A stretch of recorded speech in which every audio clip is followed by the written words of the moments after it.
محمد إبراهيم وزير الداخلية تفقد موقع الانفجار، كنا معاه بكاميرا التلفزيون المصري وانفردنا بلقاء حصري وخاص من أمام موقع الانفجار، ثم بعد ذلك عدنا من جديد إلى مقر وزارة الداخلية، وبعد قليل سيعقد اجتماع السيد محمد إبراهيم وزير الداخلية بالقيادات الأمنية.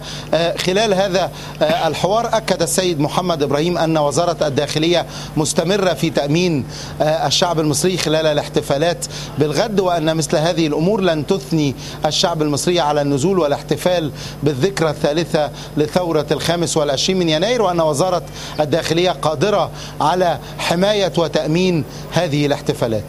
نعم محمد، لو انتقلنا إلى جزئية مهمة جدا وهي جزئية الإجراءات الأمنية التي اتخذتها وزارة الداخلية عقب الحادثين، وقبل ذلك هناك أيضا إجراءات اتخذت من قبل وزارة الداخلية لتأمين الاحتفالية غدا بثورة 25 من يناير. هل لديك معلومات عن تغيير أو تعديل للخطة الأم أو الخطة العامة للاحتفال ب 25 يناير بعد هذا الحادث الإرهابي الآثم؟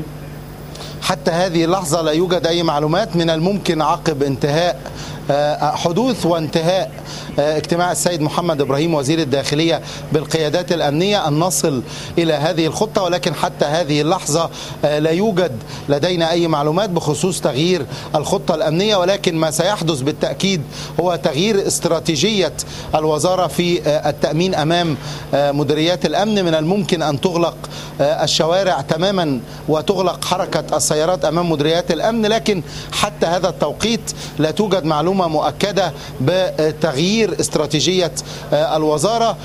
يعني سننفرد بمشيئة الله في حالة حدوث ذلك يعني الإعلان عن مثل هذا التغيير.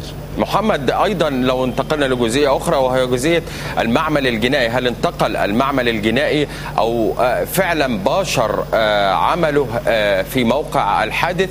وهل هناك معلومات وردت إليك مبدئية أولية حول السيارة، نوع السيارة، عدد أو كمية المتفجرات التي انفجرت في الشارع وأمام مديرية أمن القاهرة؟ يعني بخبرتنا وعقب وصولنا إلى هناك تأكدنا أنه لازم تكون السيارة هي سيارة ربع نقل أو نصف نقل، لا يجب عشان تستحمل كيلوات كبيرة من المتفجرات، لأنه دوي الانفجار وأيضا أثار الدمار أمام المديرية وفي البناية بيؤكد على أنه كانت هناك كيلوات كبيرة من المواد المتفجرة. طبعا خبراء المفرقعات وصلوا منذ الدقيقة الأولى، حتى الآن لا يوجد أي تقرير مبدئي بخصوص يعني واقعة الانفجار، لكن من خلال خبرتنا بنؤكد أنه بالتأكيد هي كانت كيلوات وكميات كبيرة من المواد المتفجرة. وقائد السيارة هل هو انتحاري أم ترك السيارة أمام المبنى؟ معلوماتك الأولية. لا انتحاري. لا انتحاري. إذن سيجد المعمل الجنائي أشلاء لهذا الإرهابي الذي كان يقود السيارة يا محمد. نعم، وسيتم عمل DNA، وسيتم أيضا بيتم فحص للموتور الخاص بالسيارة. الأجهزة الأمنية الحقيقة بتعمل بشكل كبير أمام موقع الانفجار وساعات وسيصدر التقرير المبدئي لخبراء المفرقعات.